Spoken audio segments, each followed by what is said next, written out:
Hello friend, তো দেখো আমি সন্ধ্যের দিকে চলে এসেছি এটিএমে, এসবিআই এটিএমে।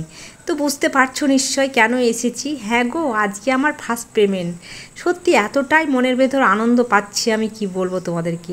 তো আশরাফ বলছে তোমার যখন পেমেন্ট, তুমি ইনকাম করেছো, আজকে কিন্তু তুমি এটিএমে টাকা তুলবে, কোনো দিন তুমি কিন্তু টাকা তুলো না। তো সত্যি কথা, আমার সেরকম কোনো দিন প্রয়োজন পড়েনি, কোনো দিন আমার দরকার পড়েনি। আশরাফ থাকতে আমি সত্যি কথায় কোনো দিন এটিএমে টাকা তুলিনি, সত্যি আমি জানিও না তুলতে। হ্যাঁ, জানি না বলতে কোনো দিন প্রয়োজন পড়েনি বলেই সত্যি হয়তো শেখা হয়নি আমার। তো আজকে আশরাফ শিখিয়ে দিচ্ছে, আর আমি নিজে থেকে দেখো নিজের ইনকামের টাকা তোলার চেষ্টা করছি। সত্যি কথা, আজকে এর থেকে আনন্দের জিনিস আর কিছু হয় না, সেটাও হয়েছে তোমাদের জন্য। তোমরা সত্যি কথা হাত বাড়িয়ে দিয়েছো বলে আজকে আমি এই রাস্তাটা আমি পেয়েছি। তো এই রাস্তাটা সত্যি কথা খুব একটা সহজ ছিল না, পথ চলাটা সত্যি খুব কঠিন ছিল। অনেকেই ভাবো তোমরা কী এমন পথ চলা কঠিন, কিছুই নয়, সামান্য একটু ভিডিও করো তো এতটা কঠিন?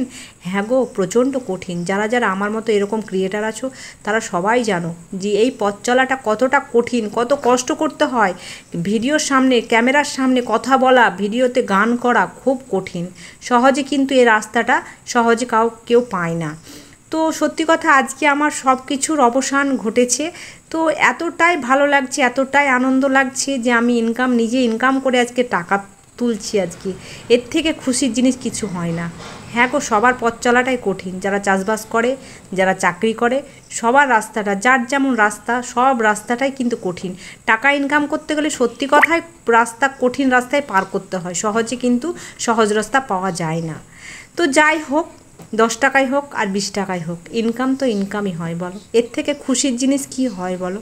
সেটাও হয়েছে তোমাদের জন্য। আর কিছু চাই না আমার, তোমরা এরকম করে আমার পাশে থাকো এইভাবে, তাহলে আমি আরও এগিয়ে যেতে পারবো। টাটা।